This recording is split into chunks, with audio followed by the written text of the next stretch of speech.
గాంధీలో x ray రంధి, పెద్ద ఆసుపత్రిలో పాడైపోయిన ఎక్స్రే యంత్రాలు, 10 యంత్రాల్లో పనిచేస్తోంది 2 అంటే 2. ఇది మన బతుకు. అసలైన తెలంగాణ బతుకు ఈవిడ కనబడుతున్నది. చూడండి, ఎక్స్రే మిషన్ అండి.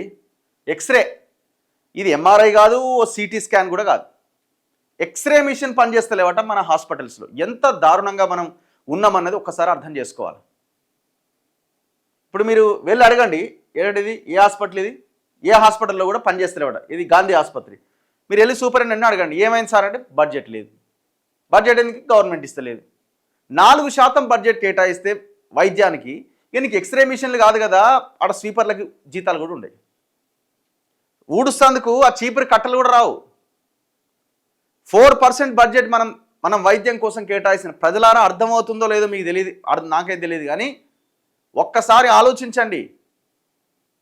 మన ఎలక్షన్ ఎజెండా పెన్షన్లు, మన ఎలక్షన్ ఎజెండా నగదు బదిలీలు పథకాలు ఎప్పుడైతే అవుతున్నాయో, ఎజెండా మనకు అది అవుతున్నదో, పార్టీలు మనల్ని వాడేసుకుంటున్నాయి.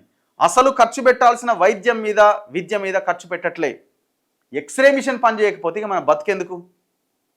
ఈ తప్పు పాలకులది కాదు, ప్రజలదే. ఎందుకంటే ప్రజలు అడుగుతలేరు. ప్రజలు ఏమైనా నగదు బదిలీ పథకాలు, లేకపోతే ఎలక్షన్ల డబ్బులు ఇస్తలేరు, ఎలక్షన్ల మందు పోస్తలేరని అడుగుతున్నారు. నాయకుడు మారడు, వాడు లీడర్ అనేటోడు మారడు.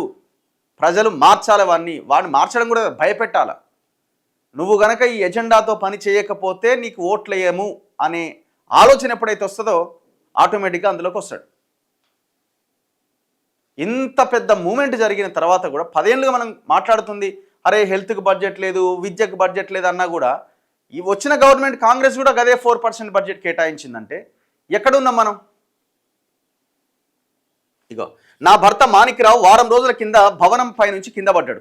నడుము విరిగింది. చికిత్స కోసం ఆసుపత్రికి తీసుకొచ్చినాం. నడుము విరగడంతో 6వ తేదీన సాయంత్రం ఎక్స్రే తీయించేందుకు ఆయన్ను రేడియాలజీ విభాగానికి స్ట్రెచ్చర్ పైన తీసుకొచ్చా. అక్కడ ఒకటే యంత్రం పనిచేస్తోంది. చాలాసేపటికి ఎక్స్రేకి అవకాశం వచ్చింది. ఫోన్లో ఫోటో తీసుకొని పైకి వెళ్తే వైద్యులు సరిగ్గా రాలేదని మళ్ళీ ఎక్స్రే తీసుకుని రావాలని చెప్పారట. రెండోసారి ఆయన్ని తీసుకొని వెళ్ళినా అది కూడా సరిగ్గా లేదన్నారు. మర్నాడు అంటే 7వ తేదీన 3వ ఎక్స్రే తీయించుకొని వెళితే ఓకే చేశారు. ఇలా ఎక్స్రే తీయించడానికే 10 గంటల సమయం పట్టిందట. 100 రూపాయల, 200 రూపాయల ఎక్స్రే కోసం ఆమె 3 సార్లు తిరిగింది. ఆ కాళ్ళు ఇరిగినా, నడుము ఇరిగినా భర్తతోటి. ఎంత భయంకరమైన విషయం ఇది.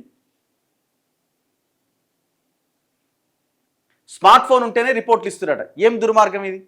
ఇగో, గాంధీ ఆసుపత్రిలో యంత్రాల కొరతతో ఎక్స్రే కోసం అవస్థలు పడుతున్న రోగులకు వచ్చిన మరో ఇబ్బంది ఏంటంటే, పరీక్ష అయిన తర్వాత అక్కడి టెక్నీషియన్లు ఎక్స్రే ఫిలిం ఇస్తలేరట.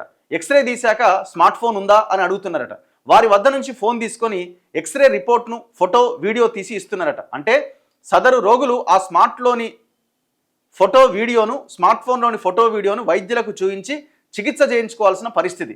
గాంధీకి వచ్చే నిరుపేద రోగులే కావడం, వారిలో చాలామంది వద్ద మామూలు ఫోన్లే ఉండడంతో రిపోర్ట్ ఇవ్వలేమంటూ టెక్నీషియన్లు చేతులెత్తేస్తున్నారు. ఈ ఆసుపత్రిలో 2 సంవత్సరాలుగా ఎక్స్రే ఫిలింలు అందుబాటులో లేవని తెలుస్తోంది. మూలనబడ్డ ఎక్స్రే యంత్రాలు బాగు చేయించి ఫిలింలు అందుబాటులో ఉంచాలని రోగులు, సహాయకులు కోరుతున్నారు. ఎక్స్రే యంత్రాల విషయంలో గాంధీ ఆసుపత్రి డిప్యూటీ సూపరింటెండెంట్ సునీల్ కుమార్ మరో విధంగా స్పందించారు. ఆసుపత్రిలో మొత్తం 12 ఎక్స్రే యంత్రాలు ఉన్నాయని, వీటిలో 2 మాత్రమే రిపేర్కున్నాయని, మిగతావన్నీ పనిచేస్తున్నాయన్నారు. రిపేర్లో ఉన్న యంత్రాలను బాగు చేయడానికి ప్రయత్నిస్తున్నామని వెల్లడించారు. ఏం బాగు చేస్తారు మరి అంత ఇది ఉంటే ఎవరో 3 గంటలు ఎందుకు వెయిట్ చేయాల్సి వచ్చింది? అంత బాగానే ఉంటే గవర్నమెంట్ ఏడమన్నల్ని ఏమంటుందో అని వాళ్ళ బాధ వాళ్ళది. కాదండి, ఇప్పుడు ఎక్స్రే ఫిలిం మనం డాక్టర్ దగ్గర తీసుకుపోతే ఆయన లైట్ కింద పెట్టి దాని వెనకాల లైట్ ఉంటే దాన్ని చెక్ చేసి చూస్తాడు హాస్పిటల్లో. ఫోన్లలో ఏం కనబడుతుందండి? చిన్న చిన్న క్రాక్స్ ఉన్నాయి అనుకోండి, ఆ ఫోన్లో జూమ్ చేసి చూసినా ఏం కనబడుతుంది? అది స్మార్ట్ ఫోన్ అయినా.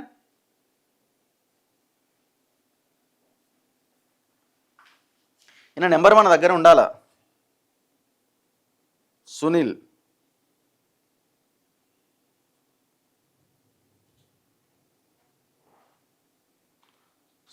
గాంధీ ఆసుపత్రి డిప్యూటీ సూపరింటెండెంట్.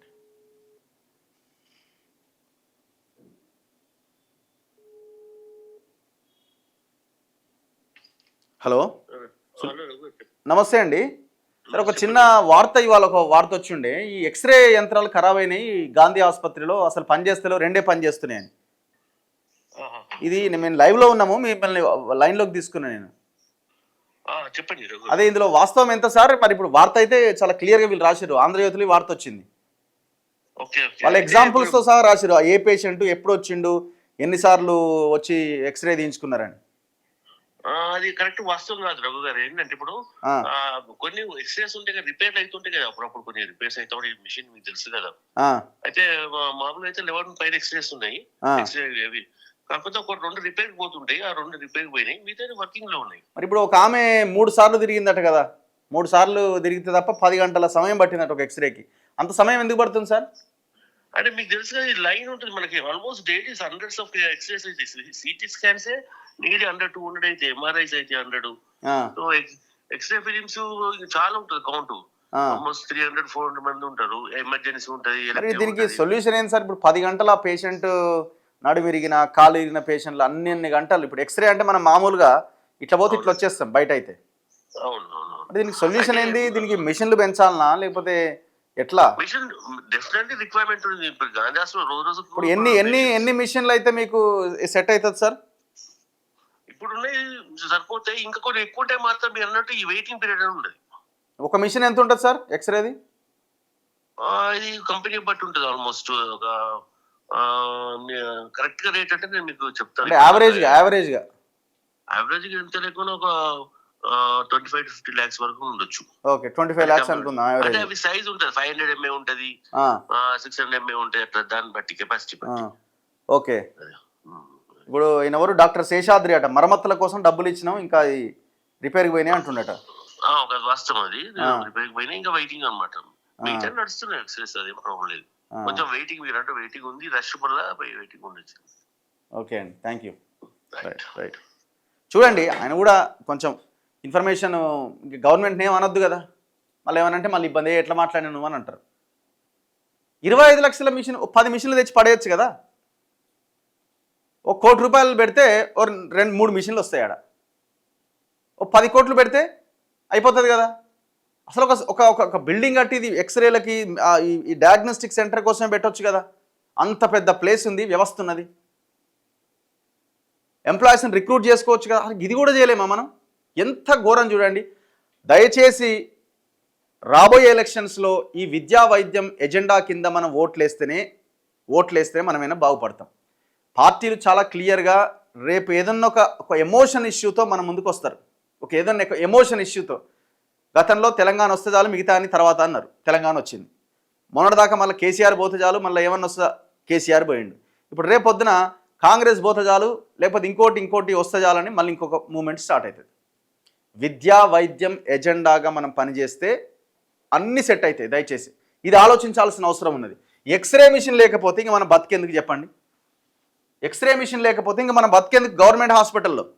ఇది గాంధీలో పరిస్థితి. ఇక మిగతా ఏరియా హాస్పిటల్ అయితే అసలు పనే చేయవు. పవర్ కట్ ప్రాబ్లం కూడా ఉంటుంది గవర్నమెంట్ ఆసుపత్రిలో. మన పబ్లిక్ మారన్నా బీర్కి బిర్యానీకి అమ్ముడు పోతారు, మొత్తం అలానే ఉన్నారు. ఎక్స్రే మిషన్ 2 lakhs మాత్రమే ఉంటుందట. మన 25 లక్షలు అంటుండగా, 25 లక్షలు అంటే అల్ట్రా స్కాన్ మిషన్ వస్తుందట. మన ఆయన డిప్యూటీస్ 25 లక్షలు 50 లక్షలు అంటుండు కదా, నాకు తెలియదు బేసిక్గా. రాజీవ్ యువ వికాసం గురించి ఏం చెప్పడం లేదు. ఇక అది ఏమైంది, అటకెక్కినట్టుంది. మరి చూడాలి అది ఇప్పట్లో ఏమైద్దో. అది ఆ పైసలు తీసుకుపోయి రైతు భరోసా ఇచ్చారు కదా, 9 రోజులలో కంప్లీట్ చేస్తామని. ఆ పైసలు అడ్డుపోయినాయి. అందరూ దొంగలే బీజేపీతో సహా విద్య విషయంలో 100%. మీరు చెప్పిందంటే డౌట్ లేదు. కేంద్రం కూడా విద్యా వైద్యానికి అసలు బడ్జెటే కేటాయిస్తలేదు. వాళ్ళు కూడా అట్లే ఉన్నారు. దేశంలో ఉన్న కేంద్రం ఆయుష్మాన్ భారత్ పైన చేతులు ఎత్తేసింది కొన్ని రాష్ట్రాల్లో. కాబట్టి ప్రజలు ఆలోచించుకోవాలి, కేంద్ర రాష్ట్ర ప్రభుత్వాలు ఎంత మేరకు విద్యా వైద్యం పైన కృషి చేస్తున్నాయని. మనదే తప్పు, మనమే మారాలి. వాస్తవం చూపిస్తున్నారు. Good job. Increase budget for medicine sanitary school